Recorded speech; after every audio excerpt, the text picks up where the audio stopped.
Margaret Collins thought she knew what betrayal looked like. She'd seen it in movies, read about it in books, heard whispered stories from friends about cheating spouses and backstabbing colleagues.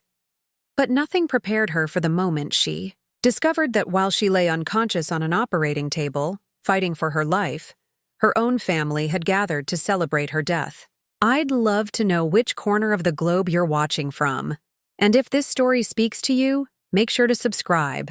Tomorrow's video is one you absolutely can't miss. The irony wasn't lost on her that they called it a celebration of life. The headaches started in March, not the kind that make you reach for aspirin and complain about stress at work, but the kind that feel like someone's taking a sledgehammer to the inside of your skull. Margaret had always been the type to push through discomfort. 23 years as a registered nurse at St. Mary's Hospital had taught her that complaining about aches and pains was a luxury she couldn't afford. She lived alone in the small, two-bedroom house on Maple Street that she'd inherited from her grandmother 5 years earlier. It wasn't much to look at from the outside. White vinyl siding that had seen better days, a front porch that sagged slightly on the left side, and a garden that she never seemed to have time to properly maintain.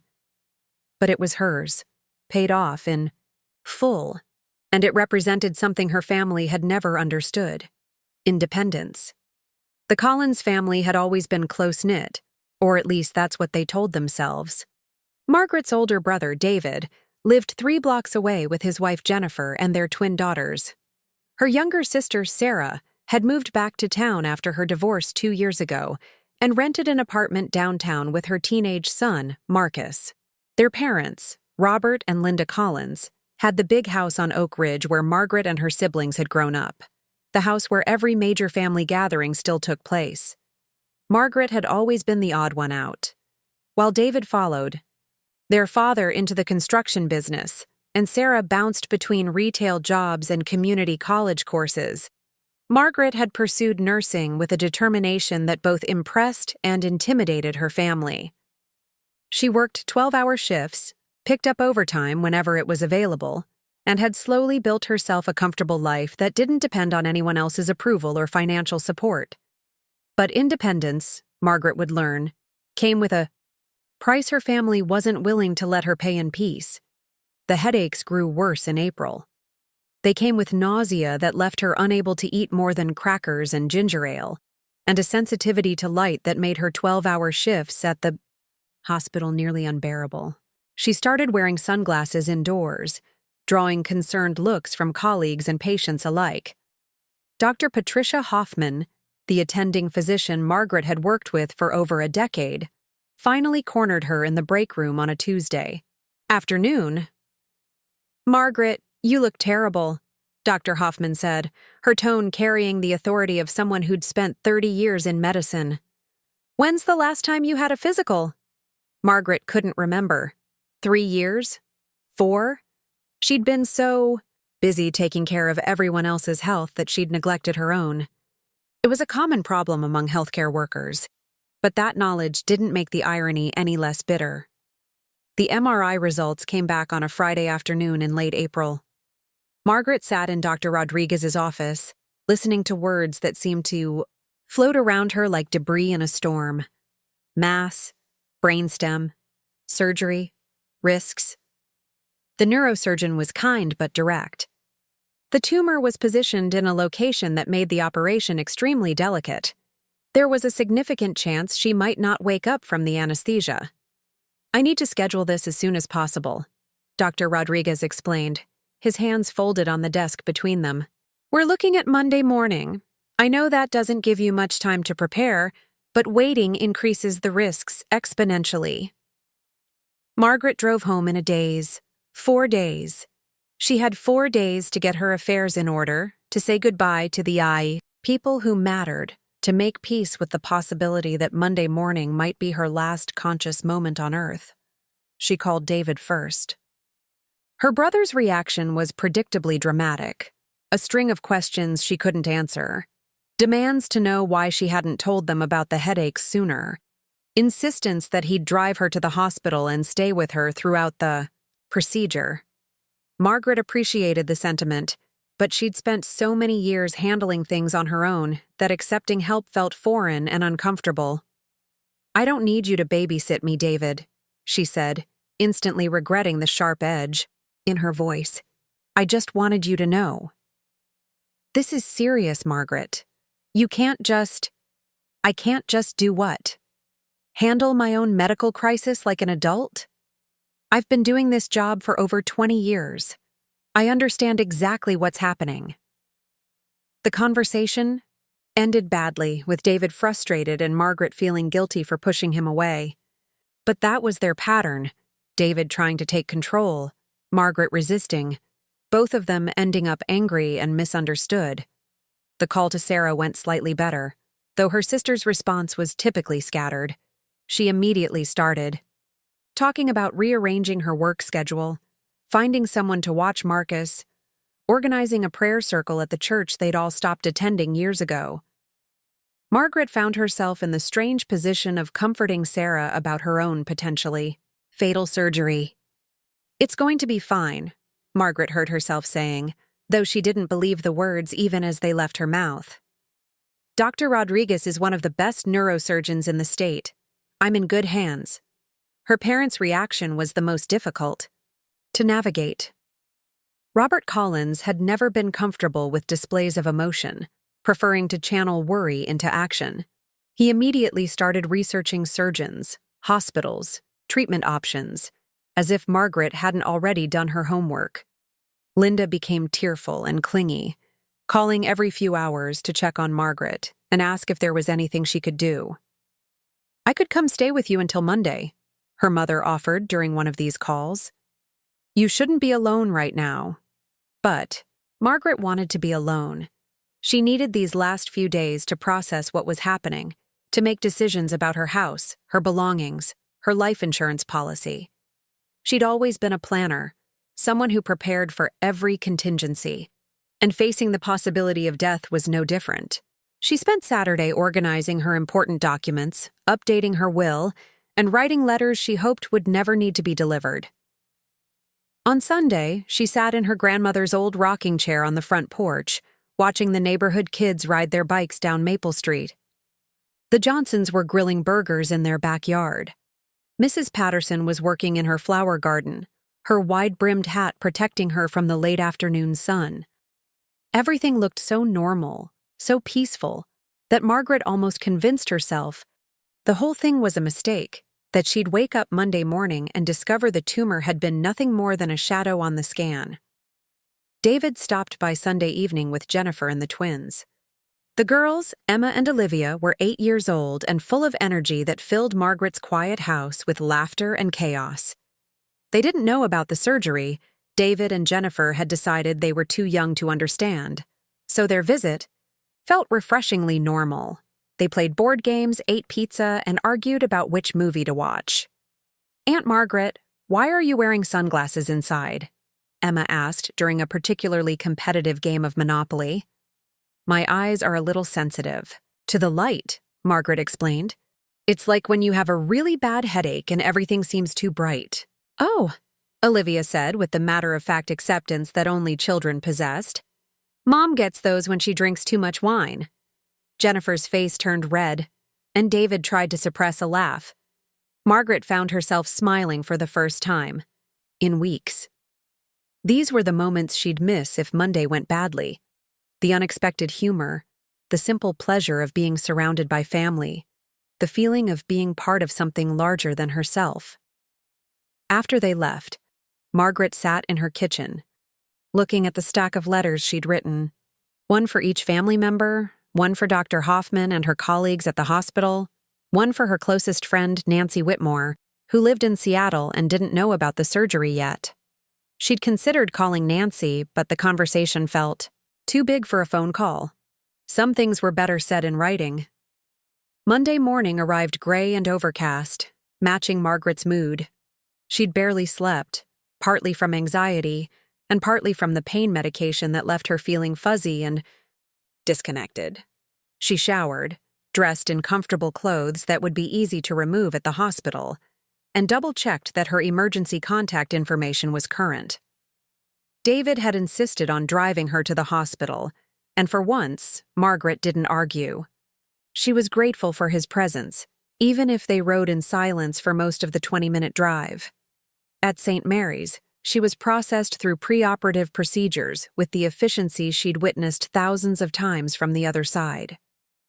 Blood work, IV insertion, consent forms, meetings with the anesthesiologist and surgical team. Dr. Rodriguez stopped by her room one final time before the surgery. "Are you ready, Margaret?" She wasn't. Nobody could be ready for this.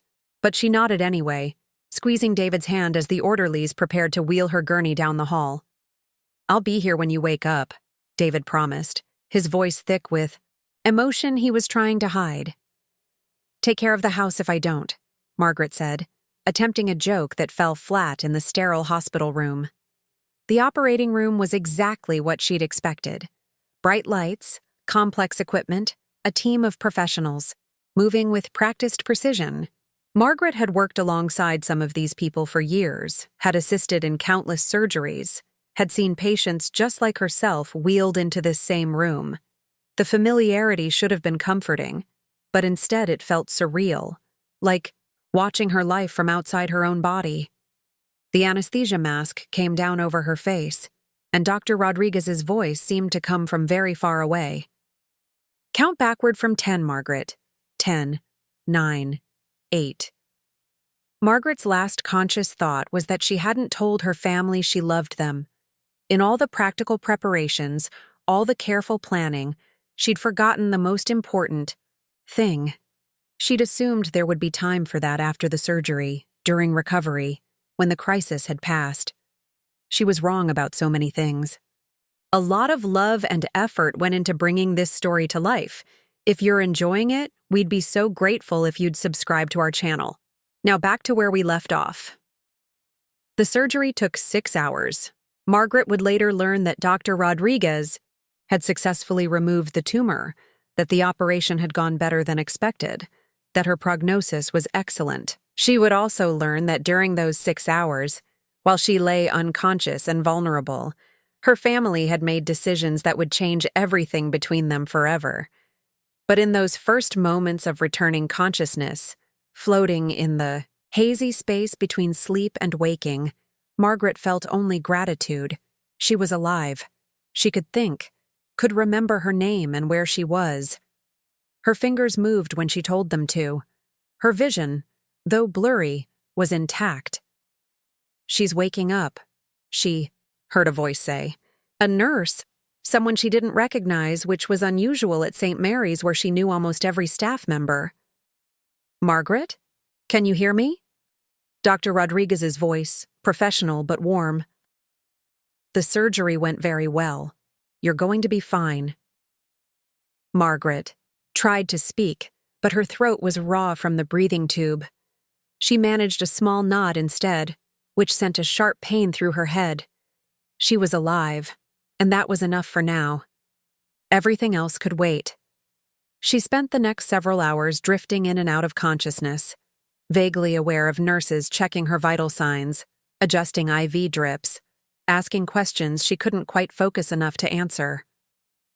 The pain medication made everything feel distant and dreamlike, but underneath the fog, she felt a growing sense of unease. Where was David? He'd promised to be there when she woke up. Where were her parents, her sister? She understood that immediate family members might not be allowed in the ICU during the first few hours after surgery, but someone should have been nearby, waiting for news, asking about her condition. It wasn't until Tuesday evening, more than 24 hours after the surgery, that Margaret learned the truth. Nancy Whitmore had driven 12 hours from Seattle. After receiving Margaret's letter, the letter that was supposed to be delivered only if the surgery went badly, Nancy burst into Margaret's room like a hurricane, her eyes red from crying, her usually perfect hair disheveled from the long drive. "Oh. My God, Margaret, I thought you were dead," Nancy sobbed, grabbing Margaret's hand. "I got your letter yesterday and I tried calling the hospital, but they said they couldn't give me information because I wasn't family. I've been driving all night, and I didn't know if I was coming to visit you or to attend your funeral." Margaret's confusion must have shown on her face, because Nancy's expression shifted from relief to something darker. "You don't know, do you?" Nancy said quietly. "Margaret, honey, your family, they thought you died. David called me this morning after he got my message. He said they had a service for you yesterday evening." The words didn't make sense. Margaret felt like she was still under anesthesia, struggling to understand concepts that should have been simple. A service? A celebration of life. At your parents' house. David said the whole family was there, plus friends from the hospital, neighbors, people from church. They thought the surgery had failed, that you'd died on the operating table. Margaret stared at the ceiling, trying to process this information. How could her family think she was dead when she was lying in a hospital bed 3 floors above the lobby, where they could have easily gotten information about her condition? "But that's impossible," Margaret said, her voice barely above a whisper. "David drove me here. He knew which surgeon, which hospital. Why wouldn't they check?" Nancy's expression grew more troubled. "I don't know, honey. But when I talked to David this morning, he seemed surprised. Like he really believed you were gone. He kept saying he didn't understand how there could have been a mistake." A mistake. That's what they were calling it. But Margaret was beginning to suspect that what had happened wasn't a mistake at all. The next morning brought clarity in the worst possible way. Dr. Patricia Hoffman stopped by Margaret's room during her rounds, her expression mixing relief with something that looked uncomfortably like guilt. "Margaret, I'm so glad to see you awake and alert," Dr. Hoffman said, checking the chart at the foot of the bed. "Your recovery is progressing beautifully. Dr. Rodriguez said the tumor removal was completely successful." "Patricia," Margaret said, her voice still hoarse but stronger than the day before. "Nancy told me something strange yesterday. She said my family thought I had died during surgery. How is that possible?" Dr. Hoffman's pause lasted too long. She set down the chart and pulled up the visitor's chair, a gesture Margaret recognized. From her own bedside manner training, the posture healthcare workers adopted when delivering difficult news. "Margaret, I need to tell you something, and I'm not sure how to make it easier to hear." Dr. Hoffman clasped her hands in her lap. "Your brother David did come to the hospital Monday morning. He was here during your surgery, waiting in the family room like he promised. Then why? Around hour 4 of your operation, there were complications with another patient in the OR next to yours. A young man about your nephew Marcus's age, motorcycle accident. His family was also waiting, and there was some confusion about which family belonged to which patient." Dr. Hoffman's voice grew quieter. "The other patient didn't make it. When the chaplain came out to deliver the news to the family, David overheard." Margaret felt her stomach drop. "He thought the chaplain was talking about me. The chaplain mentioned a brain injury, critical condition, didn't survive the procedure. David apparently put 2 and 2 together and got 5.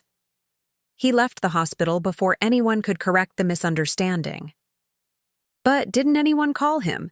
Didn't you try to reach him when he wasn't here for my recovery?" Dr. Hoffman looked genuinely pained. "Margaret, you know how understaffed we are. The surgical team was focused on your post-operative care, and honestly, we assumed David was just taking a break or handling family notifications. It wasn't until yesterday afternoon that we realized he wasn't coming back." The explanation made sense from a logistical standpoint, but it left Margaret with more questions than answers. David was many things: overprotective, stubborn, quick to assume the worst. But he wasn't stupid. Why hadn't he asked for confirmation? Why hadn't he demanded to see her body, to speak with Dr. Rodriguez directly? "Patricia, I need you to be completely honest with me. Did anyone from my family call the hospital after Monday to check on my condition or ask about funeral arrangements?" Dr. Hoffman shook her head slowly. "Not that I'm aware of. I can check with the front desk, but I don't think so." After Dr. Hoffman left, Margaret lay in the hospital bed staring out the window at the parking lot below. Cars came and went, people, walked purposefully toward the entrance. Life continued its normal rhythm while her world had fundamentally shifted. Her family had not only believed she was dead, they had actively celebrated her death without bothering to verify the facts. Nancy returned that afternoon with coffee, magazines, and a determination to get to the bottom of what had happened. She'd always been the friend who asked uncomfortable questions and refused to accept easy answers, a quality that had made her successful in her career as an investigative journalist and occasionally irritating as a companion. "I called David this morning," Nancy announced, settling into the visitor's chair with her usual direct approach. "I wanted to understand his version of events." "What did he say?" "A lot of things that didn't add up." Nancy pulled out a small notebook, old habits from her reporting days. "According to David, he waited here until around 2 o'clock Monday afternoon. He said a chaplain came out and told him that you hadn't survived the surgery, that there had been complications with brain swelling, and that you'd been declared dead at 1:47 p.m. Margaret frowned. "But my surgery didn't end until after 4 o'clock. Dr. Rodriguez came to see me around 6. "Exactly. So either David is lying or he completely misunderstood what he heard and never bothered to verify it. David might jump to conclusions, but he's not a liar." "Maybe not intentionally?" Nancy flipped through her notes. "But here's where it gets interesting. I asked him why he didn't request to see your body, why he didn't ask to speak with your surgeon, why he didn't make any arrangements with the hospital. He said the chaplain told him that your body was being held for the family to make decisions, and that he should go home and notify everyone before returning to handle the details. That doesn't sound like standard procedure." "It's not. I used to cover hospital stories, remember? When someone dies during surgery, especially someone like you who works here, there are protocols. Supervisors get involved. Paperwork gets filed immediately. Colleagues offer support. None of that happened because you didn't actually die." Margaret was beginning to see the shape of something she didn't want to acknowledge. "You think David wanted to believe I was dead? I think David heard what he expected to hear, or maybe what part of him hoped to hear, and he didn't look too closely at the details because he didn't want to be wrong." The accusation hung in the air between them. Margaret wanted to defend her brother, to insist that whatever his faults, he would never wish for her death. But the evidence was difficult to ignore. David had left the hospital without verification, organized a celebration of her life within hours, and hadn't bothered to call the hospital even once to check on arrangements or ask questions. "Nancy, what exactly happened at this celebration?" Nancy's expression grew uncomfortable. "Are you sure you want to know?" "I need to know." Nancy consulted her notebook again. "I talked to your neighbor, Mrs. Patterson. She said cars started arriving at your parents' house around 5 o'clock Monday evening.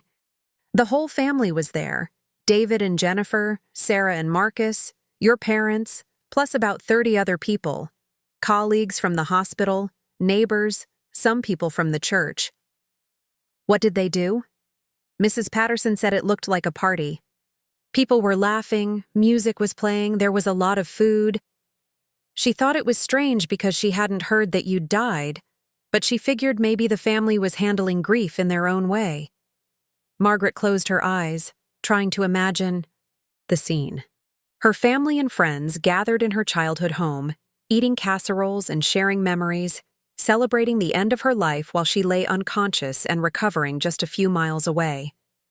"There's more," Nancy said gently. "Mrs. Patterson said David gave a speech around 7 o'clock.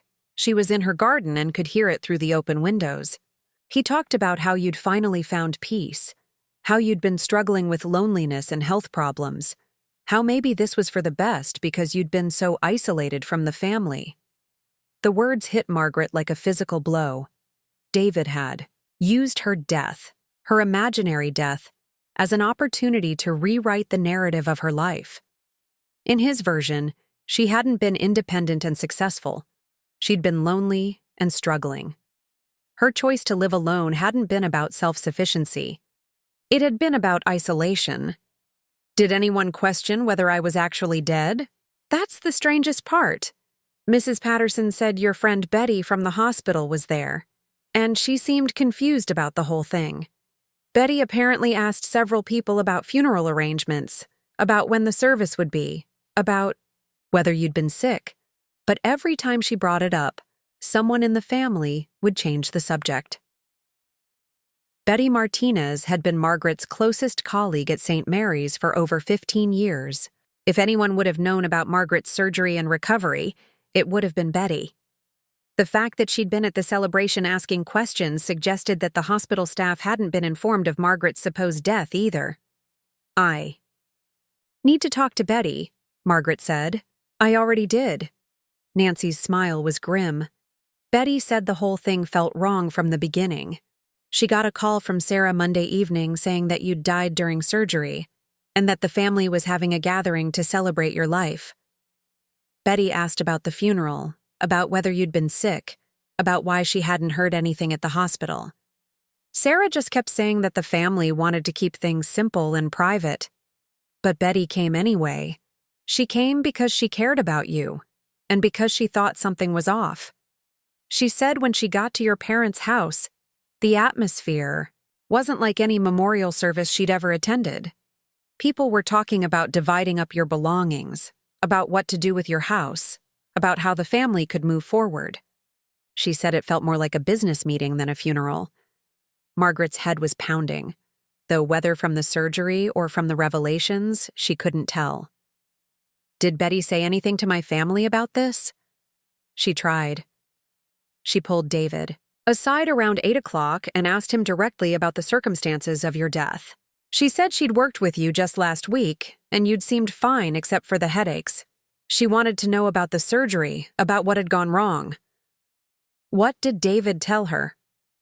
According to Betty, David got defensive and angry. He said that you'd been keeping your illness secret from everyone, that you'd always been secretive and independent to a fault, and that maybe if you'd been more open with the family, things might have been different. He basically blamed you for your own death. The pattern was becoming clear. David hadn't just misunderstood the situation at the hospital. He'd constructed an entire narrative that cast Margaret as the architect of her own demise. In his version of events, her independence wasn't a strength but a fatal flaw. Her privacy wasn't healthy boundaries but dangerous secrecy. Nancy, I think my family wanted me to be dead. What do you mean? Margaret struggled to put her growing understanding into words. I think they've been waiting for an excuse to write me out of their lives. My independence has always made them uncomfortable. The fact that I don't need their help, don't ask for their approval, don't participate in their drama, it threatens their sense of how families are supposed to work. That's a serious accusation. Is it? Think about it. David hears a chaplain talking about a brain injury death and immediately assumes it's me, even though the timing doesn't make sense. He doesn't verify, doesn't ask questions, doesn't demand proof. He just accepts it and moves on to planning a celebration. Margaret sat up straighter in the hospital bed, ignoring the sharp pain in her head. And then, instead of mourning or focusing on funeral arrangements, they throw what sounds like a party. They talk about my belongings, my house, my supposed loneliness and isolation. They reframe my entire life to fit a narrative that makes my death seem inevitable and maybe even preferable. Nancy was quiet for a long moment, processing Margaret's theory.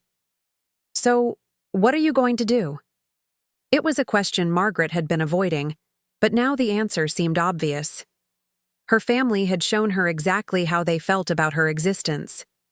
They'd revealed their true feelings in what they thought was a safe space, after her death, when there would be no consequences for their honesty. I'm going to let them keep believing what they want to believe, Margaret said finally. You're going to let them think you're dead? I'm going to disappear from their lives completely. If they're so eager to celebrate my death, they can live with the reality of my absence. The plan began forming in Margaret's mind even as she spoke. She would recover from her surgery, return to her house just long enough to settle her affairs, and then start over somewhere else. Nancy lived in Seattle and had been asking Margaret to visit for years. There were nursing positions available everywhere, especially for someone with Margaret's experience. Margaret, that's a huge decision. Are you sure you're thinking clearly? You just had brain surgery. I'm thinking more clearly than I have in years. Margaret reached for Nancy's hand. My family held a celebration of life while I was unconscious on an operating table. They didn't mourn me. They didn't miss me. They celebrated being free of me. Why would I want to return to people who feel that way? But what about your job here? Your house? Your whole life? My life here was built around people who apparently can't wait for me to be gone. As for the job and the house, those are just things. I can work anywhere, and I can buy another house. Nancy squeezed Margaret's hand. If you're serious about this, you'll need help. You can't just disappear without a plan. Will you help me? Of course. But Margaret, are you absolutely sure this is what you want? Once you do this, there's no going back. Your family will eventually realize you're alive, and they'll have to live with what they did. Margaret thought about David's speech, about his words describing her loneliness and isolation as if they were character defects rather than personal choices. She thought about Sarah changing the subject every time someone asked practical questions about funeral arrangements. She thought about her parents, who apparently hadn't felt compelled to call the hospital even once to verify their daughter's death. They made their choice when they decided to celebrate instead of mourn, Margaret said. Now I'm making mine. The rest of Margaret's hospital stay passed quietly.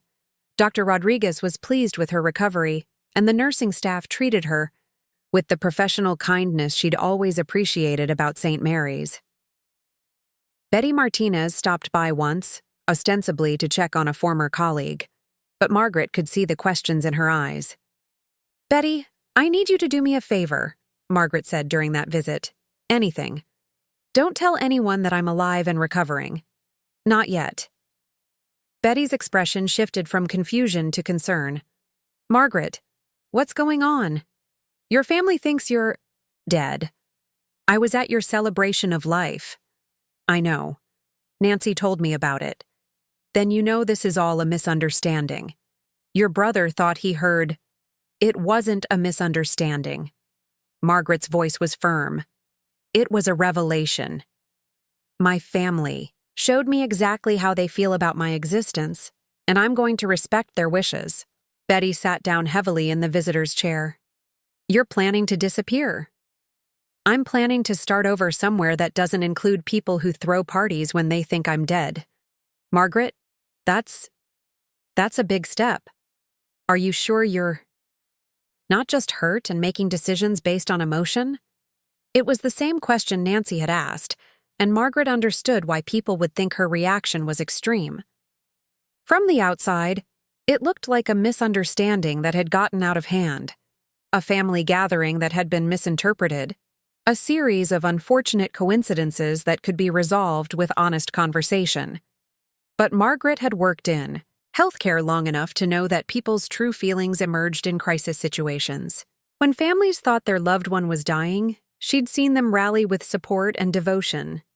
She'd also seen them calculate inheritance, discuss relief, and plan for the future with unseemly enthusiasm.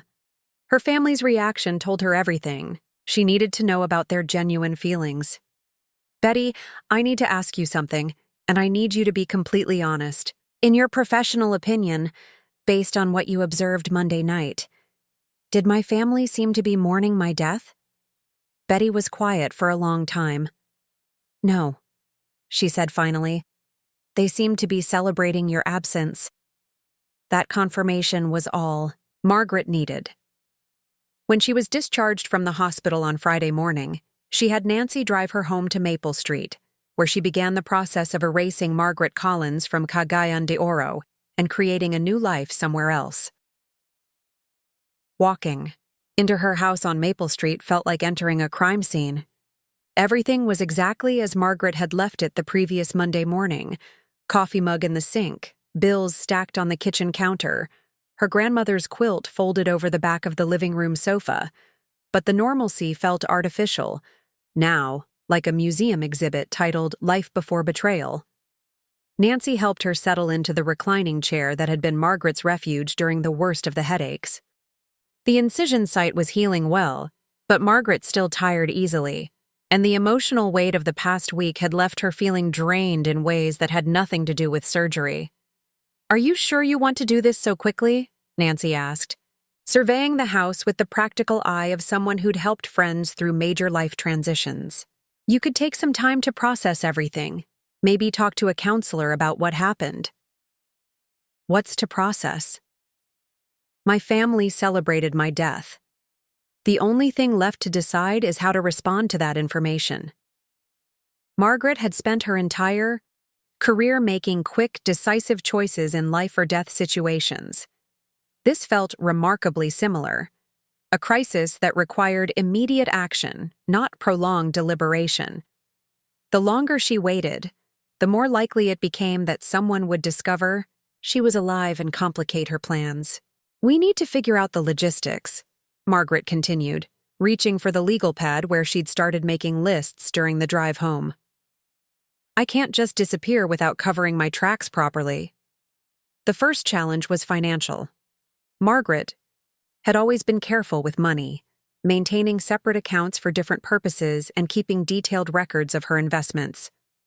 She had enough savings to relocate and support herself during a job search, but accessing those funds without leaving a digital trail would require planning. "I can help with the money transfers," Nancy offered. "Set up accounts in Seattle under a slightly different name. Maybe use your middle name instead of Margaret. Nothing illegal, just creative." Margaret's full name was Margaret Ann Collins, but she'd never used her middle name professionally. Ann Collins would be close enough to feel familiar while being different enough to provide some distance from her old life. The second challenge was professional. Margaret's nursing license, certifications, and employment history were all tied to her identity as Margaret Collins. She could transfer her credentials to Washington State, but that would create a paper trail that might eventually lead back to her family. "Actually, that might work in our favor," Nancy said, studying Margaret's notes.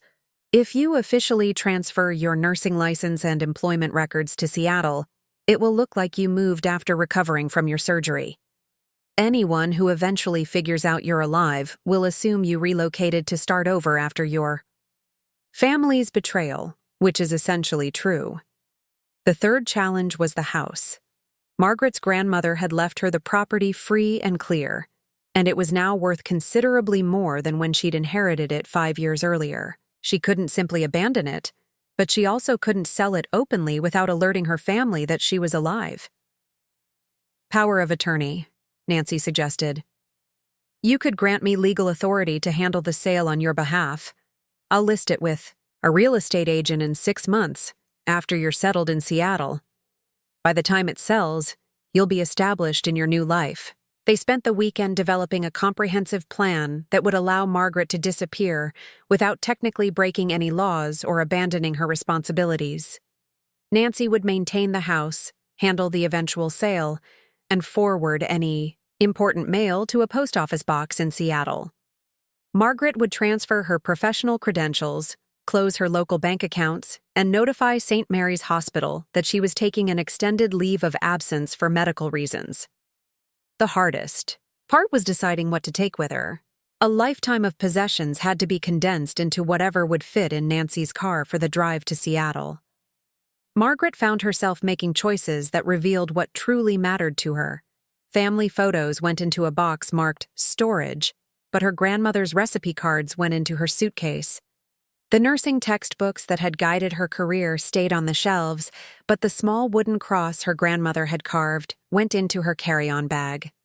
On Monday morning, exactly 1 week after her surgery, Margaret called in her resignation to St. Mary's Hospital. She spoke with the director of nursing, Helen Rodriguez, who'd been expecting the call. "Margaret, I heard about your surgery," Helen said, her voice warm with genuine concern. "How are you feeling? When do you think you'll be ready to return to work?" "Actually, Helen, I'm calling to submit my resignation. I'm relocating to Seattle. For a fresh start."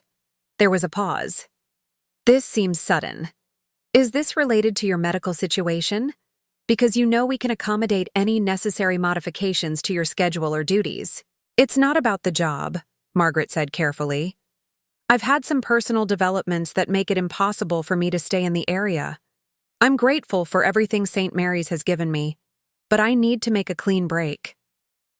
Helen accepted.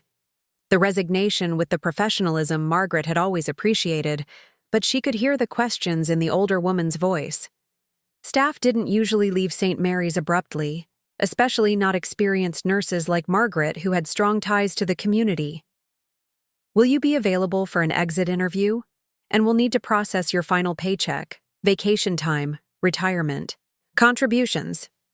I'll have my friend Nancy Whitmore handle those details. She has my power of attorney for medical and financial matters while I'm recovering." It wasn't entirely true. Nancy didn't have formal power of attorney yet, but it would be by the end of the week. Margaret had an appointment with an attorney on Wednesday to formalize the arrangement. Tuesday brought an unexpected complication. Margaret was sorting through old photographs when she heard a car door slam in her driveway. Through the front window, she could see David's truck parked behind Nancy's rental car. Her brother was walking toward the front door with the determined stride she recognized from childhood, the walk that meant David had made a decision and wasn't interested in discussion. "Hide," Nancy whispered urgently. "Go upstairs. Stay away from the windows." Margaret grabbed her cane, still necessary for balance during the first few weeks of recovery, and made her way quietly to the second floor. From her old bedroom window, she could see David on the front porch, knocking persistently on the door. Nancy answered after a few minutes, stepping outside and closing the door behind her. Margaret couldn't hear the conversation clearly, but she could see David's animated gestures and Nancy's defensive posture. The discussion lasted nearly 10 minutes before David finally returned to his truck and drove away. "What did he want?" Margaret asked when Nancy came upstairs. "He wanted to know why I was at your house, why my car has been here since Friday, and whether I knew anything about rumors that you might still be alive." Margaret's stomach clenched. "Rumors?" "Apparently, Betty Martinez has been asking questions at the hospital.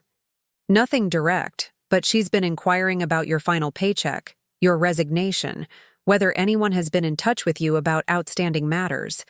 People are starting to wonder why there are loose ends if you're actually dead." The timeline was accelerating faster than Margaret had anticipated.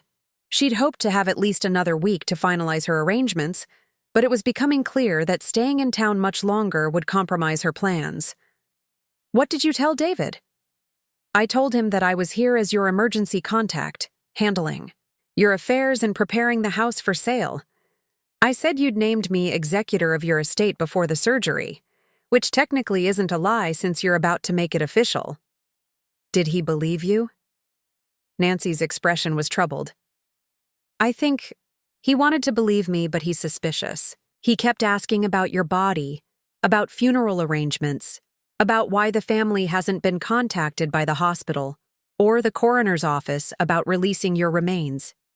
This was the gap in David's original story that Margaret had been expecting. Someone to notice. Real deaths generated paperwork, official notifications, and bureaucratic procedures that couldn't be ignored indefinitely. Her family had been able to hold their celebration of life without dealing with these realities, but eventually someone would start asking practical questions about burial permits and death certificates. "He also asked me something strange," Nancy continued. "He wanted to know if you'd ever talked about wanting to disappear, about starting over somewhere else. He said you'd mentioned Seattle a few times over the years, and he was wondering if you'd had some kind of plan to fake your own death." Margaret was simultaneously impressed and disturbed by her brother's intuition.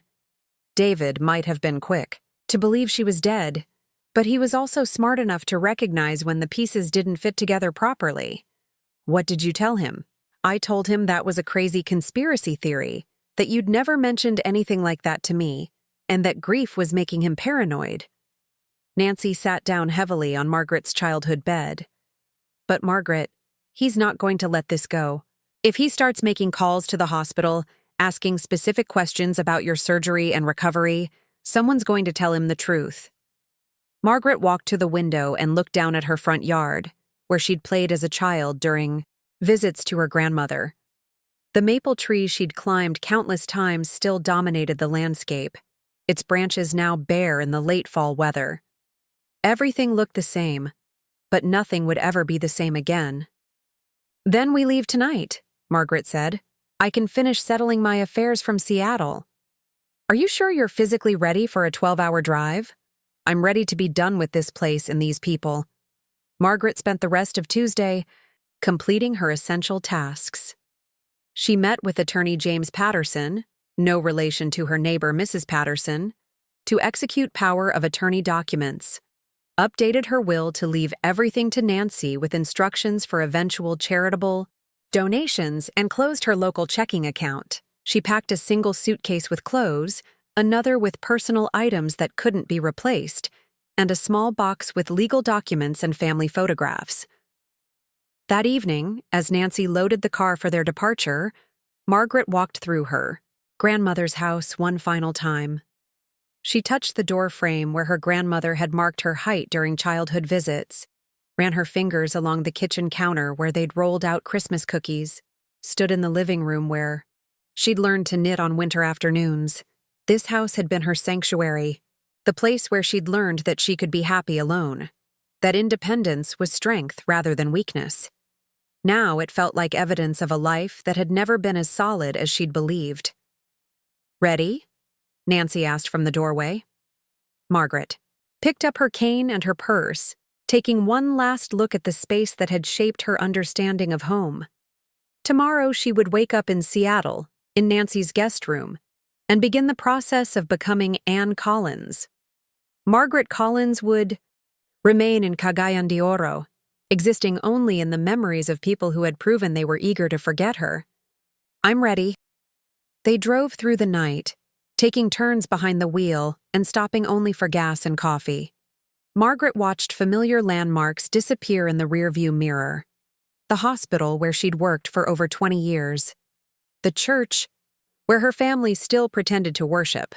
The neighborhoods where she'd built what she'd thought was a community. As they crossed the state line, Margaret felt something she hadn't expected: relief. The weight of trying to maintain relationships with people who didn't value her presence was finally lifting from her shoulders. For the first time in years, she was free to build a life based entirely on her own choices, with people who wanted her alive and present. "Any regrets?" Nancy asked as dawn broke over the mountains ahead of them. Margaret considered the question seriously. She was leaving behind her career, her home, her entire identity. She was walking away from family relationships that, despite their flaws, had been part of her life for 42 years. She was starting over in a new city, with a new name, at an age when most people were settling into established routines. "Just one," Margaret said finally. "I regret that it took them celebrating my death for me to realize how little my life meant to them." Nancy reached over and squeezed Margaret's hand. "Their loss is Seattle's gain." As they drove toward the rising sun, Margaret began making mental lists again. This time, plans for building a life that would be worth living, with people who would mourn her passing rather than celebrate it. She thought about the nursing positions available at Seattle hospitals, about the neighborhoods Nancy had described, about the coffee shops and bookstores and walking trails that would become familiar parts of her new routine.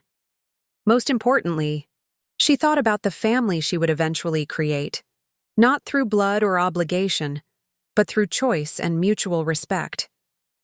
People who would miss her when she was gone, who would fight for her when she was in danger, who would never mistake her independence for isolation or her strength for loneliness. Margaret Collins was dead. Long live Anne Collins. Seattle greeted Anne Collins with persistent drizzle and the kind of gray November sky that made her think of fresh starts. Nancy's apartment was a converted loft in the Capitol Hill neighborhood, all exposed brick and tall windows that let in the moody Pacific Northwest light. It was nothing like Margaret's grandmother's house, which made it perfect for someone trying to forget who she used to be. "Welcome to your new life," Nancy said, setting down the last of Anne's boxes in the spare room that would serve as her temporary home. "First order of business, coffee. Real coffee. Not that hospital cafeteria you've been drinking for 20 years. The next 6 weeks passed in a blur of bureaucratic procedures and small discoveries. Anne transferred her nursing credentials to Washington State, a process that required extensive documentation but raised no red flags. Her employment history followed her legally and legitimately. Margaret Collins, experienced ICU nurse, seeking opportunities on the West Coast after recovering from a serious medical procedure. The hardest adjustment wasn't the paperwork or the new city geography. It was learning to respond to her new name. Anne had been Margaret for 42 years, and the simple act of introducing herself required conscious effort every time. But gradually, the name began to feel less foreign, more like a choice she was making rather than a role she was playing. Seattle Presbyterian Hospital offered her a position in their cardiac intensive care unit after a single interview. The department head, Dr. Karen Yamamoto, was impressed by Anne's experience and references. Though she seemed curious about the circumstances that had brought an established nurse across the country. "It's unusual to see someone relocate so completely in the middle of their career," Dr. Yamamoto said during their meeting. "Are you sure Seattle is where you want to rebuild?" "I'm sure," Anne replied. "Sometimes life forces you to reevaluate everything. And I decided I wanted to be somewhere I could focus on the future instead of dwelling on the past." It wasn't entirely a lie. Anne Collins was indeed focused on the future, even if that future was built on the grave of Margaret Collins. Her first day at Seattle Presbyterian felt like stepping into a parallel universe. The equipment was similar to what she'd used at St. Mary's. The procedures were essentially the same. Even the hospital smell of disinfectant and floor wax was familiar. But she was learning everyone's names for the first time, adapting to new protocols, proving herself to colleagues who had no knowledge of her previous reputation. "You're very experienced for someone who's new to the team," observed Jessica Chen, the charge nurse who'd been assigned to help Anne acclimate. "Your instincts are excellent. Where did you train originally?" Anne had prepared for these questions, developing a version of her background that was truthful but vague. "I worked in intensive care for over 20 years before relocating. Different hospital, different coast, but patients are patients." Jessica seemed satisfied with the explanation, and Anne quickly established herself as a competent, reliable member of the team. She picked up extra shifts, volunteered for difficult cases, and gradually built the kind of professional reputation that had defined Margaret Collins. But this time, she was building it as someone who had chosen to be there, rather than someone who had never considered any alternatives. The personal adjustments took longer. Anne had lived alone for years, but moving in with Nancy meant relearning how to share space with another person. They developed routines around work schedules and household responsibilities, but Anne was acutely aware that she was a guest in someone else's life, dependent on kindness that she might not deserve. "You know, this arrangement doesn't have to be temporary," Nancy said one evening in December as they cooked dinner together. "I mean, you're welcome to stay as long as you want, but I also understand if you need your own space." Anne had been thinking about the same thing. Nancy's generosity had made her escape possible, but Anne wanted to rebuild her independence rather than simply transfer her dependence to a different person. "I've been looking at apartments," Anne admitted. "Nothing too far from here, but I think I need to prove to myself that I can start over completely. Have you thought about what happens if your family figures out where you are?"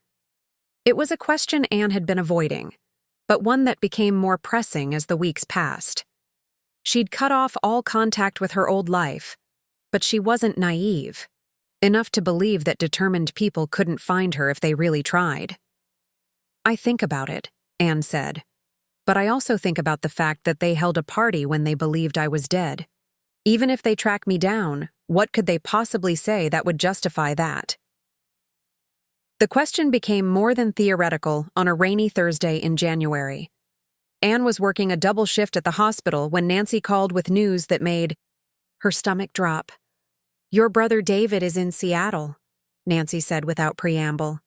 "He called me this morning. He knows you're alive, and he knows you're here." Anne stepped into an empty patient room to continue the conversation privately. "How did he find out?" "He hired a private investigator. Apparently, the PI traced your nursing license transfer, your change of address with the state medical board, even found records of your new bank account. David has your address, your workplace, probably your work schedule." The life that Anne had spent 3 months carefully constructing suddenly felt as fragile as tissue paper. She'd been so focused on the legal and financial aspects of her disappearance that she'd underestimated her family's determination to find her. "What does he want?" "To talk. He asked me to set up a meeting, somewhere neutral. He says he has things to tell you about what really happened, about why the family reacted the way they did." Anne's first instinct was to refuse. David had forfeited his right to explanations when he'd celebrated her death, without bothering to verify the facts. But curiosity was stronger than anger, and she found herself agreeing to meet him at a coffee shop near Pike Place Market, the following Saturday. The 3 days between Nancy's call and the meeting passed slowly. Anne found herself distracted at work, making small errors that her colleagues noticed. She'd built her professional reputation on competence and reliability, and the thought of jeopardizing that stability over family drama frustrated her. "Everything okay?" Jessica asked on Friday afternoon. "You seem distracted lately." "Family issues," Anne said, which was true enough. "Nothing that affects my work performance, I hope. We all have personal lives that sometimes interfere with work. Just make sure you're taking care of yourself." Saturday morning arrived gray and cold, typical Seattle winter weather that matched Anne's mood. She chose the coffee shop carefully, busy enough to provide anonymity, public enough to prevent dramatic scenes, with multiple exits in case she needed to leave quickly.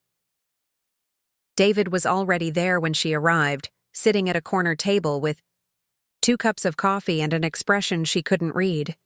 He looked older than she remembered, more tired, but his eyes lit up with something like relief when he saw her. "Margaret," he said, standing up as she approached the table. "Anne," she corrected him firmly. "Margaret Collins died on an operating table 4 months ago. You should know. You celebrated her death." David's face flushed, but he gestured to the empty chair across from him. "Will you sit down, please? I know you have no reason to listen to me, but I came 3,000 miles to explain what happened." Anne remained standing for a moment, studying her brother's face. The David she remembered was confident to the point of arrogance, always certain he was right, always ready with explanations that cast himself in the best possible light. This David looked uncertain, almost vulnerable. 5 minutes, Anne said, taking the seat but not touching the coffee he'd bought for her. "I know what you think happened," David began. "I know how it looked from your perspective. But Margaret, Anne, there were things you didn't know about what was going on with the family." "Such as?" David ran his hands through his hair, a nervous gesture she remembered from childhood. "Mom and Dad have been having serious financial problems for the past 2 years. Dad's construction business is failing. They're behind on the mortgage. And Mom's been talking about asking you for help." Anne felt a flicker of surprise. Her parents had always been financially stable, and they'd never mentioned any difficulties. During their occasional phone conversations, what does that have to do with anything? They were embarrassed, proud, didn't want to admit they needed help. But when your surgery came up, they saw it as an opportunity to approach you about a loan, maybe asking you to co-sign for a refinancing. So they were planning to use my medical crisis as leverage for a financial request? David's expression grew more uncomfortable. It wasn't malicious. They just thought, if you were going to be laid up for a while, recovering, maybe you'd be more open to family helping each other out. Anne stared at her brother, trying to process this information. You're telling me that while I was preparing for potentially fatal brain surgery, my parents were scheming about how to ask me for money. It wasn't scheming exactly. It was more like hoping for an opportunity to bring up the subject without feeling like they were taking advantage. And what was your role in this financial planning? David's pause told her everything she needed to know. Jennifer and I have been struggling too. The twins need orthodontics, college savings, and my business has been slow. We thought maybe if Mom and Dad were going to ask you for help anyway. The picture was becoming clearer, and it wasn't flattering to anyone involved. Anne's family hadn't just been indifferent to her medical crisis. They'd been actively calculating how to benefit from it. So, when you thought I died, what exactly were you celebrating? We weren't celebrating your death, David said quickly. We were processing complicated emotions, relief that you wouldn't have to suffer through a difficult recovery, gratitude for the time we'd had with you, hope that maybe you'd found peace, and relief that you wouldn't have to ask me for money. David's silence was confirmation enough. There's more, he continued after a moment. Sarah has been struggling with addiction issues for the past year. Pills mainly, but also drinking. She's been in and out of treatment programs, and she owes money to some dangerous people. Anne felt like she was learning about strangers rather than her own family members. How much money? 15,000, maybe 20. She's been too ashamed to tell anyone the full amount, but she's scared, really scared. And you all thought I would be the solution to everyone's financial problems. You're successful, stable, you don't have kids or a husband draining your resources. From the outside, it looked like you had more than you needed while the rest of us were struggling. Anne stood up abruptly, her chair scraping against the coffee shop floor. Several other customers glanced in their direction, but she didn't care about causing a scene anymore. Do you hear yourself, David? You're sitting here telling me that my family saw my independence and financial stability as resources to be exploited. You're explaining that while I was facing the possibility of death, you were all calculating how to profit from my crisis. It wasn't like that. It was exactly like that. And when you thought I died, your first instinct wasn't to mourn or grieve. It was to throw a party where you talked about dividing up my belongings and discussed how the family could move forward without me. David's face was red now, whether from embarrassment or anger. We made mistakes. We handled everything badly. But we're still family, and family should be able to work through problems together.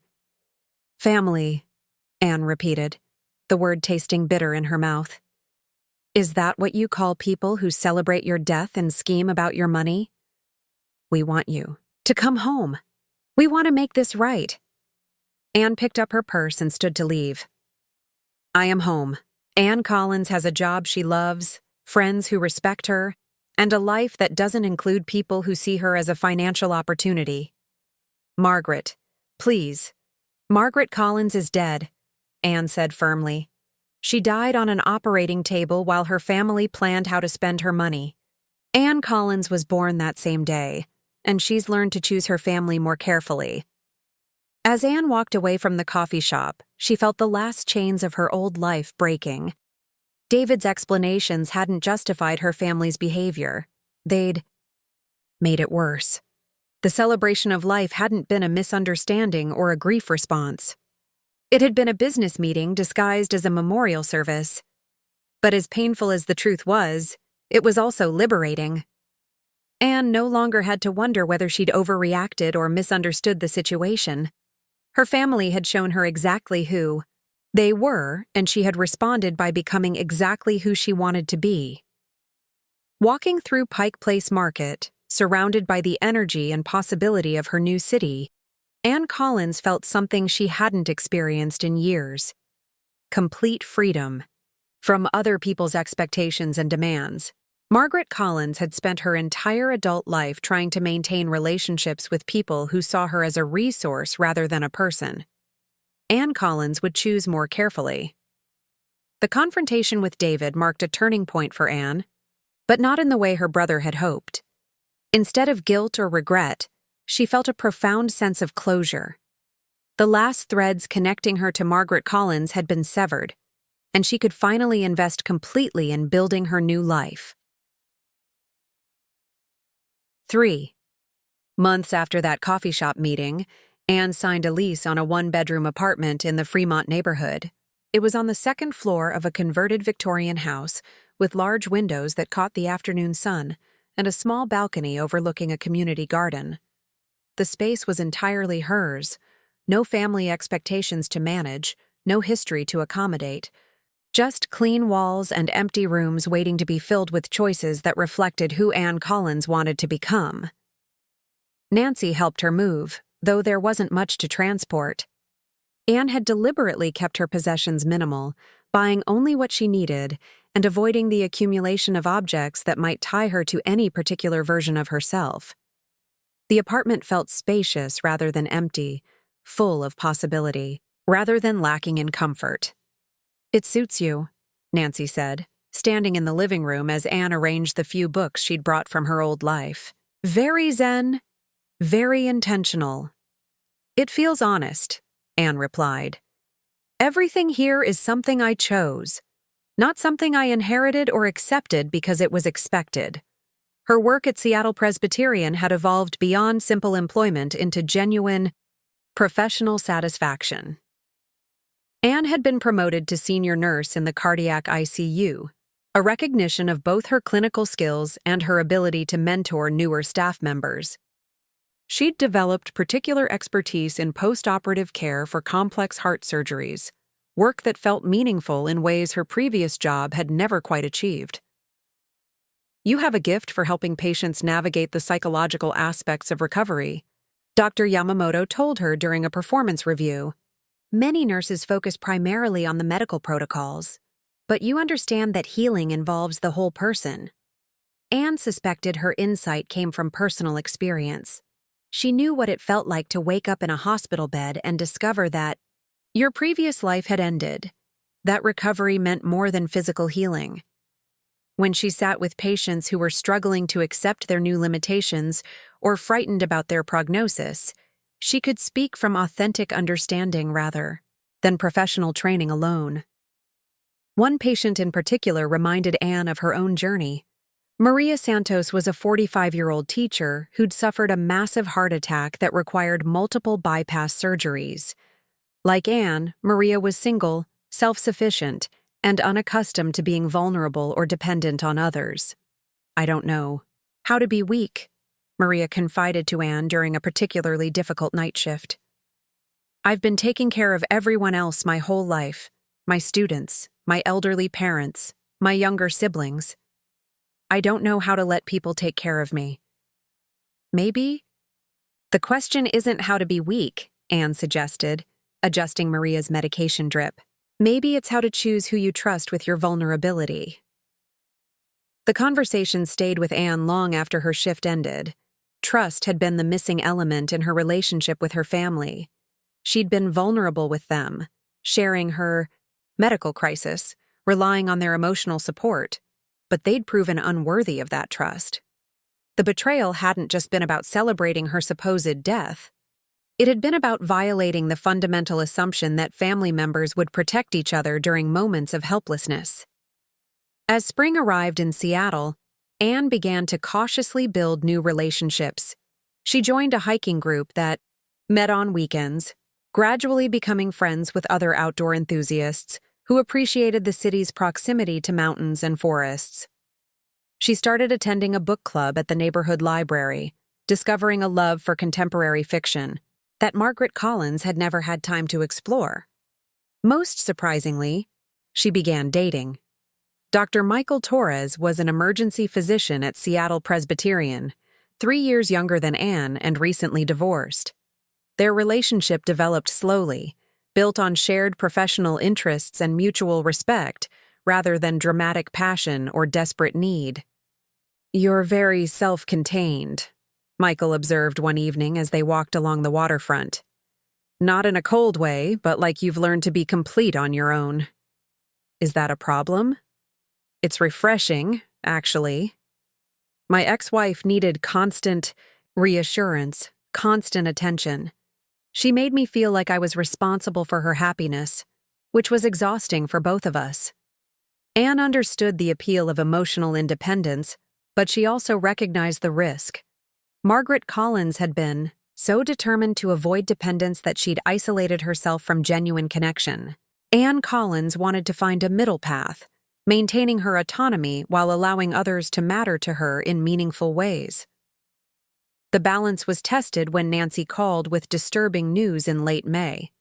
Anne's former house on Maple Street had sold, but the buyer had been asking unusual questions about the previous owner's whereabouts. The real estate agent said the buyer seemed more interested in your personal history than in the property details, Nancy explained during their phone conversation. He asked about family members, about whether you'd left forwarding addresses, about your reasons for selling. That doesn't sound like a typical home buyer. That's what I thought. So I did some digging. The buyer is a shell company registered in Delaware, which usually means someone wants to hide their identity. The funding came from a private account that I couldn't trace. Anne felt a familiar chill of anxiety. You think my family is trying to track my movements? I think someone is. And they're being much more sophisticated about it than David was when he hired that private investigator. The implications were troubling. If her family was willing to spend significant money to monitor her former property, they might be planning something more invasive than a simple request for reconciliation. Anne had underestimated their determination once before, and the consequences had shaped her entire life. What do you think they want? I don't know, but I think you should be prepared for them to make contact again. And this time, they might not be as straightforward as David was. The warning proved prescient. 2 weeks later, Anne received an unexpected visitor at Seattle Presbyterian. She was reviewing patient charts at the nurses' station when the unit secretary informed her that someone was asking to speak with her in the family consultation room. Did they give a name? Anne asked, though she suspected she knew the answer. Sarah Collins. She says she's your sister. Anne's hands stilled on the keyboard. Sarah had been the family member she'd felt closest to before her surgery, the one whose reaction to her supposed death had hurt the most. Unlike David's calculated explanations or her parents' financial scheming, Sarah's participation in the celebration of life had felt like pure betrayal. Tell her I'll be there in 5 minutes, Anne said, needing time to compose herself before facing this ghost from her previous life. Sarah was waiting in the consultation room with red-rimmed eyes and the thin, nervous appearance of someone struggling with addiction. She looked older than her 38 years, worn down by whatever battles she'd been fighting since Anne last saw her. Margaret, Sarah said, standing up as Anne entered the room. Thank God Nancy was right. Thank God you're alive, Anne, she corrected automatically. And I'm surprised to see you here, Sarah. Last I heard you were celebrating my death. Sarah's face crumpled, and she began crying with the desperate intensity of someone who'd been holding back tears for months. I know how it looked. I know. What we did was unforgivable. But you don't understand what was happening with our family. David tried to explain. Something about financial problems and addiction issues. It's worse than what David told you. Much worse. Sarah wiped her eyes with a tissue from the box on the consultation room table. The people I owe money to, they're not just loan sharks. They're connected to serious criminal organizations. They threatened to hurt the family if I didn't pay them back.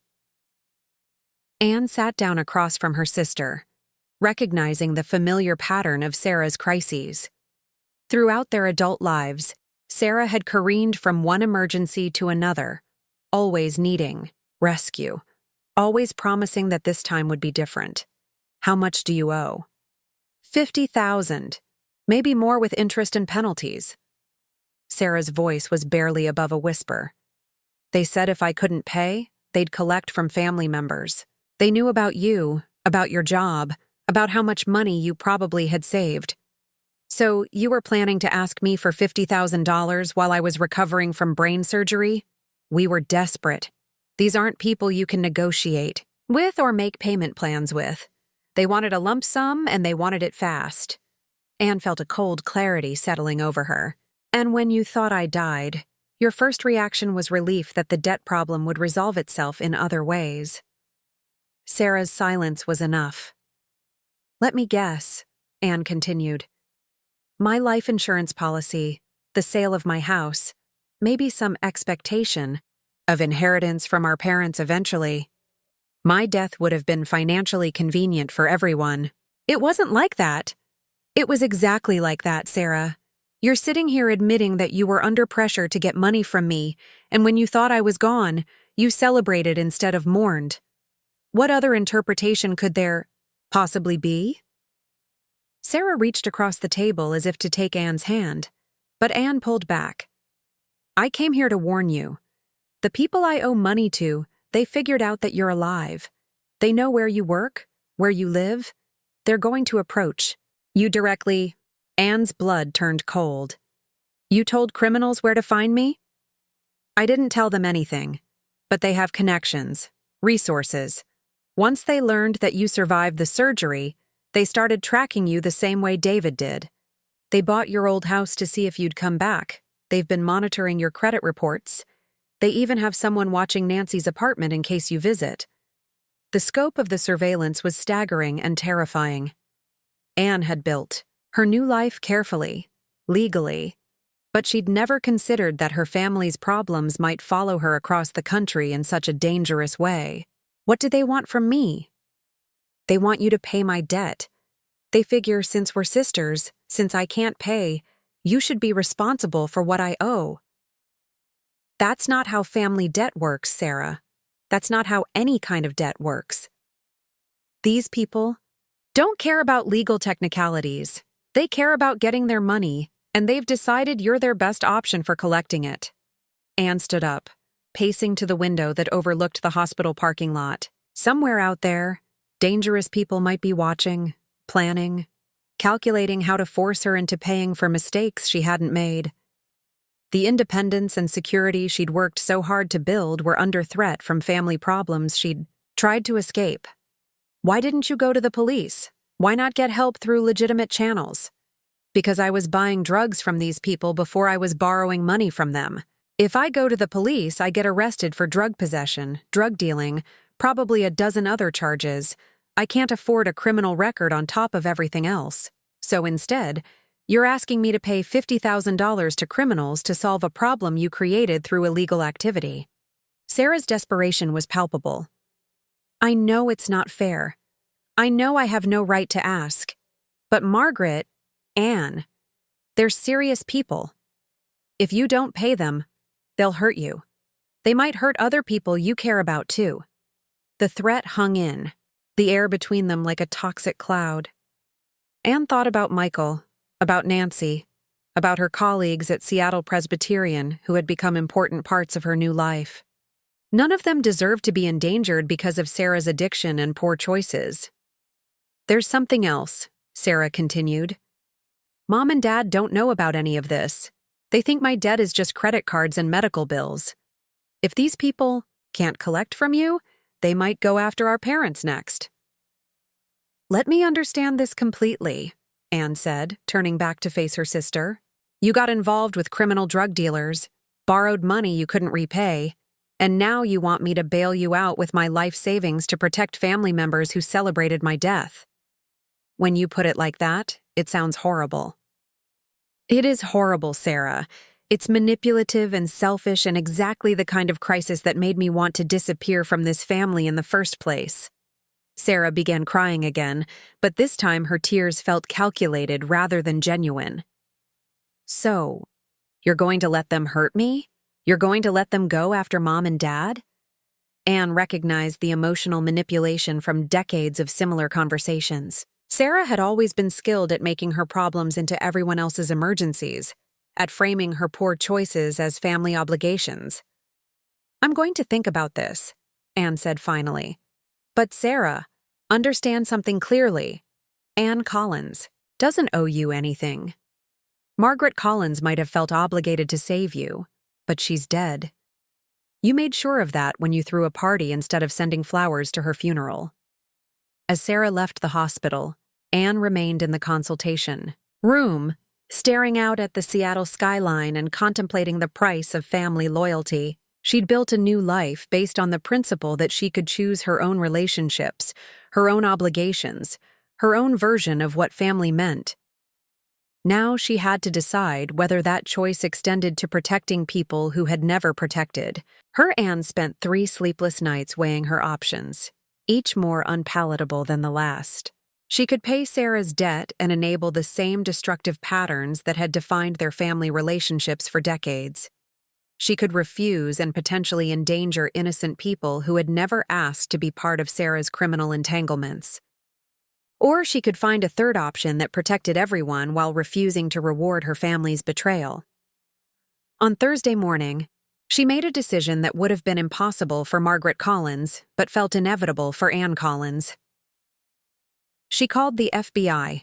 Special Agent Rebecca Martinez met Anne at a coffee shop in downtown Seattle, a different establishment than the one where she'd confronted David months earlier. Agent Martinez was younger than Anne had expected, with an intensity that suggested she took financial crimes and organized crime connections very seriously. "Tell me about your sister's situation," Agent Martinez said after they'd settled into a corner booth with adequate privacy. Anne explained Sarah's drug debt, the threats against family members, and the sophisticated surveillance that had tracked her across multiple states. She provided names, amounts, and timelines, painting a picture of a criminal organization that seemed to surprise even the FBI agent.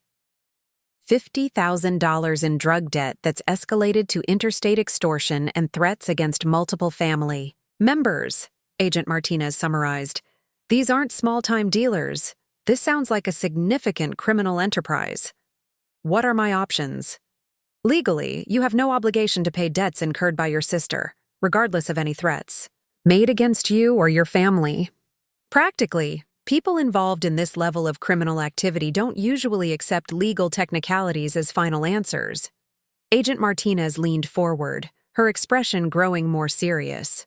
"However, if you're willing to cooperate with an ongoing investigation, we might be able to offer you and your family protection while building a case against this organization." The proposal was both appealing and terrifying. Anne would have to temporarily return to her role as Margaret Collins, reconnecting with family members who had proven untrustworthy in order to help federal agents gather evidence against dangerous criminals. What would cooperation involve? Controlled contact with the people demanding payment, recorded conversations, documented threats, evidence of interstate criminal activity. You'd be wearing recording equipment and working under close FBI supervision. And if something goes wrong? There are risks, Agent Martinez admitted, but there are also risks to doing nothing. These people have already demonstrated their ability to track you across the country. They're not going to simply forget about $50,000. Anne thought about Michael, about Nancy, about her colleagues at Seattle Presbyterian who had become her chosen family. Sarah's problems had already invaded her new life. The question was whether she would address them proactively or wait for the situation to escalate beyond her control. "I'll do it," Anne said, "but I have conditions." The next 2 weeks involved intensive preparation. Anne met with federal agents, learned to operate recording equipment, and developed strategies for engaging with Sarah's creditors while gathering evidence of their criminal activities. She also had difficult conversations with Michael and Nancy about the dangers she might face. "You don't owe your family anything," Michael said when she explained the situation. "You've already sacrificed your entire identity to escape their dysfunction. Why risk your safety to clean up their mess? Because if I don't, these people will keep escalating. They'll go after our parents, maybe other family members. And eventually, they might decide that pressuring my friends and colleagues is an effective way to force my compliance. Nancy was more supportive, but equally concerned. Just promise me you'll be careful. Margaret Collins survived brain surgery and family betrayal. Anne Collins doesn't need to become a casualty of Sarah's addiction. The operation began with a phone call. Anne, using her original name and phone number for the first time in nearly a year, contacted Sarah to arrange a meeting with the people demanding payment.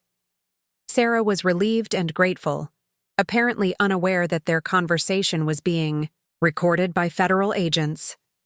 "I knew you'd come through," Sarah said. "I knew you wouldn't let the family get hurt over this." "I'm not doing this for the family," Anne replied honestly. "I'm doing this to end the situation permanently." The meeting was arranged for the following Saturday at a restaurant in downtown Seattle. Anne would arrive alone, supposedly carrying a cashier's check for the full amount of Sarah's debt. In reality, she would be wearing recording equipment and surrounded by undercover federal agents. Special Agent Martinez briefed her one final time the night before the operation. "Remember, we need them to explicitly state the nature of the debt, the threats they've made, and their involvement in interstate criminal activity. Don't volunteer information, just respond to their statements and keep them talking." What if they become suspicious? If anything feels wrong, use the safe phrase we discussed. Our agents will intervene immediately. Saturday morning arrived, cold and rainy, typical Seattle weather that matched Anne's mood. She dressed carefully, professional but not threatening, expensive enough to suggest she had money, but not so flashy as to appear suspicious. The recording equipment was hidden beneath her clothing, invisible but reassuring. The restaurant was busy with the usual weekend lunch crowd, providing perfect cover for the undercover agents positioned throughout the dining room. Anne arrived, 15 minutes early, choosing a table with clear sightlines and multiple escape routes. Two men approached her table at exactly noon. The older one, perhaps 50 years old with graying hair and an expensive suit, introduced himself as Vincent Carrera. The younger man, built like a professional athlete but with cold eyes that suggested violence was never far from his thoughts, remained nameless. "Ms. Collins?" Vincent said, sliding into the booth across from Anne. "Thank you for being reasonable about this situation." "I want this resolved as quickly as possible," Anne replied, keeping her voice steady despite her racing heartbeat. "Of course.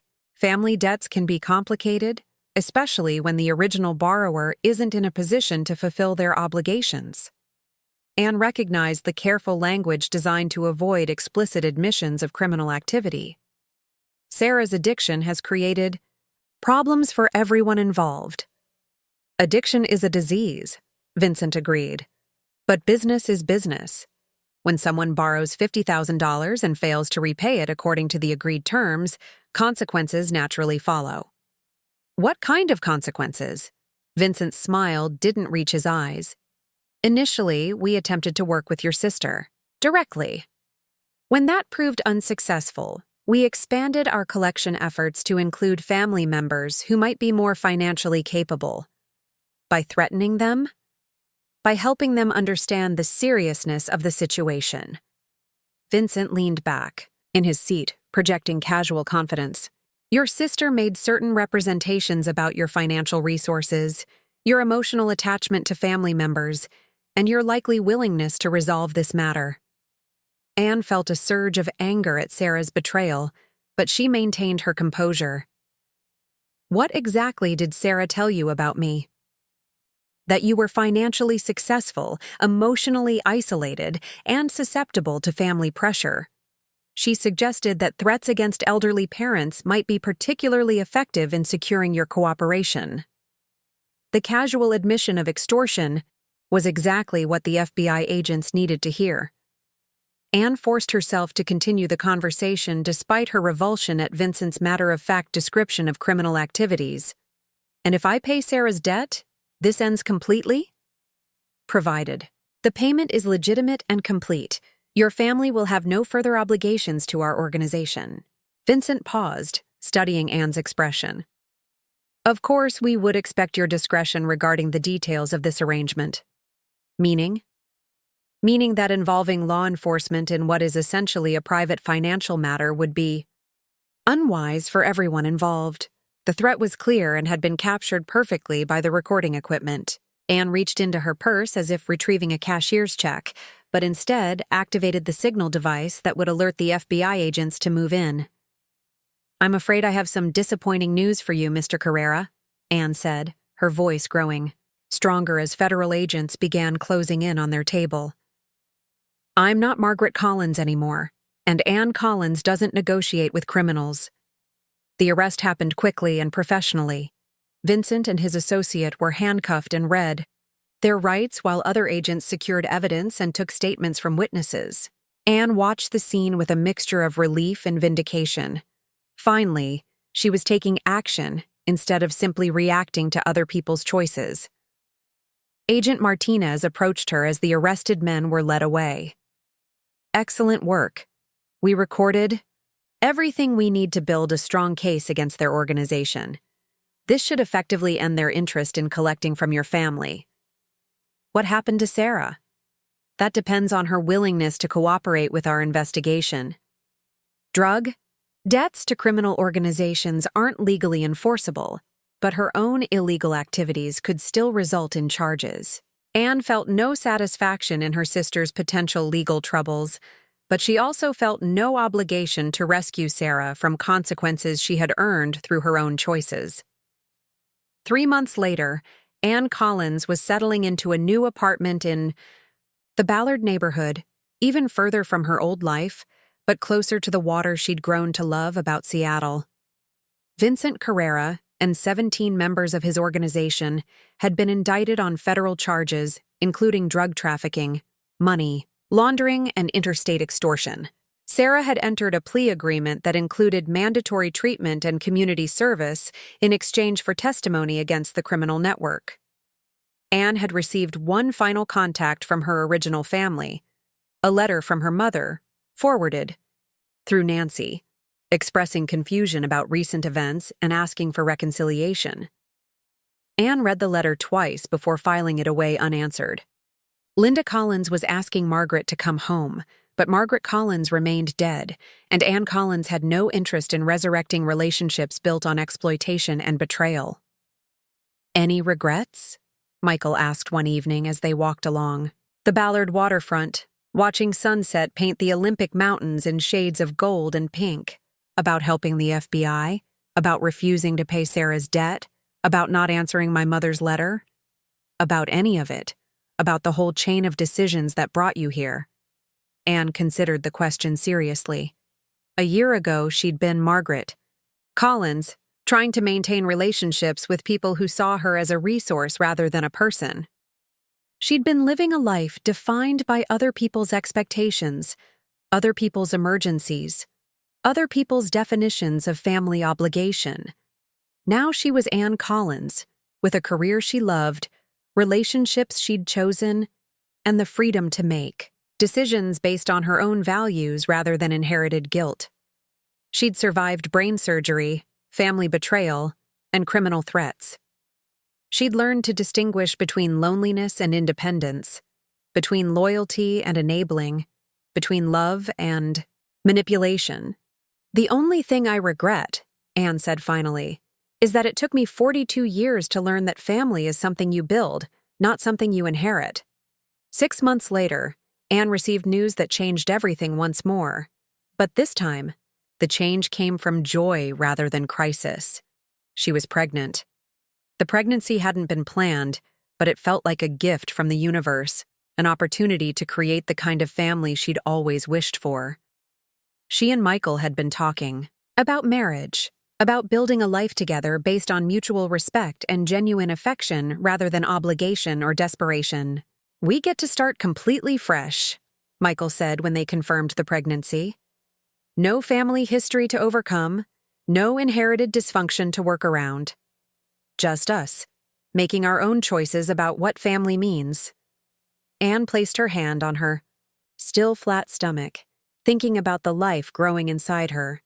This child would never know Margaret Collins or the people who had celebrated her death. This child would grow up as part of Anne Collins's chosen family, surrounded by love that wasn't conditional on financial resources or emotional compliance. "I want to name her Hope," Anne said. "If it's a girl, I want to name her Hope Collins.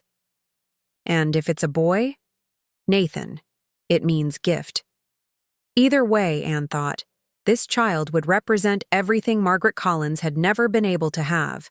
A family built on choice rather than obligation, love rather than manipulation, hope rather than fear. As she sat in her apartment overlooking Elliott Bay, watching ferries carry people toward new destinations, Anne Collins finally understood what it meant to celebrate life rather than merely survive it. She'd learned to distinguish between being alone and being free, between independence and isolation, between starting over and running away. Margaret Collins had died on an operating table while her family planned to profit from her death. Anne Collins had been born that same day, and she'd spent the past year learning that the best revenge against people who celebrate your death is to build a life so beautiful that their absence from it becomes a blessing rather than a loss. The sun set over the Sound, painting the sky in shades of possibility, and Anne Collins smiled as she felt her future move gently beneath her heart. Looking for more? We've got 2 amazing stories ready for you right on screen. If this one touched you, these are absolutely worth your time. Click to watch them now. And hey, subscribe and hit that bell to never miss our latest uploads.